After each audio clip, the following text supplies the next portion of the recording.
Bonjour, je suis Hakim La'alam et je vous propose ma chronique du samedi 15 janvier 2022. Elle s'intitule « Courage, fuyons ». J'ai refusé net de visionner cette vidéo supposée de l'ancien secrétaire particulier de Gaye Salah. Bon, par la suite, j'ai vu, lu et entendu qu'il se pourrait que le document soit un faux grossier, un montage et un bidouillage d'apprentis bricoleurs. Mais ce n'est pas ce qui m'importe. Ce n'est pas cela, surtout, qui m'a incité à m'astreindre à une hygiène morale et éthique en refusant de regarder ce genre de vidéo. Non. Je me suis toujours protégé face à ces scoops de militaires en fuite, même si celui-ci a été extradé vers l'Algérie, sur la base d'un principe tout simple, valable sous tous les cieux. Un militaire ne fuit pas. Ou alors, lorsqu'il embarque un matin de brume épaisse sur un bateau de pêche pour un autre pays, comme le général de Gaulle, c'est pour y préparer la libération de son pays et non pour se cacher, se terrer comme un rat. Ceci est dit.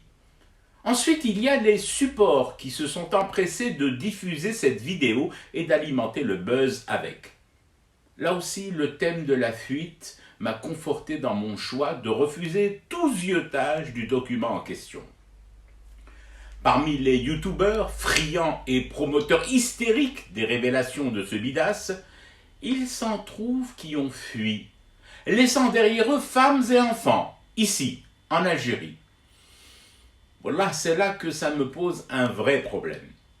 Si, comme il l'affirme tous les jours, ce pays, la Désédie, et cette contrée de généraux sanguinaires qui assassinent les opposants, boivent leur sang au petit déjeuner et martyrisent leurs familles à longueur de journée oisive, alors comment peut-on décemment, humainement, décider de partir, quitter le pays, en laissant sa femme et ses enfants à la merci de cette méchante junte? Le premier des engagements pour un homme et pour une femme n'est-il pas de protéger les siens, de rester à leur côté, quels que soient les risques encourus? Plus particulièrement dans notre culture de la rejla et de la amana, au sens propre du terme. Comment fuir, se mettre à l'abri, prendre un café dans un bistrot parisien, un pub anglais ou une mehchacha marocaine, en feuilletant Libé ou Le Monde, lorsque sa compagne a été laissée, abandonnée avec les enfants, aux mains des méchants. Allez, disons-le, c'est un problème d'ADN DZ. Tu l'as ou tu ne l'as pas. Non pas que nous, ici, soyons des surhommes, des super-héros, abadan.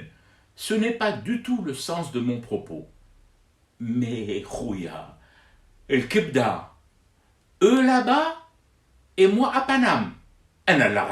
Je ne peux pas intégrer cette donne dans mon logiciel.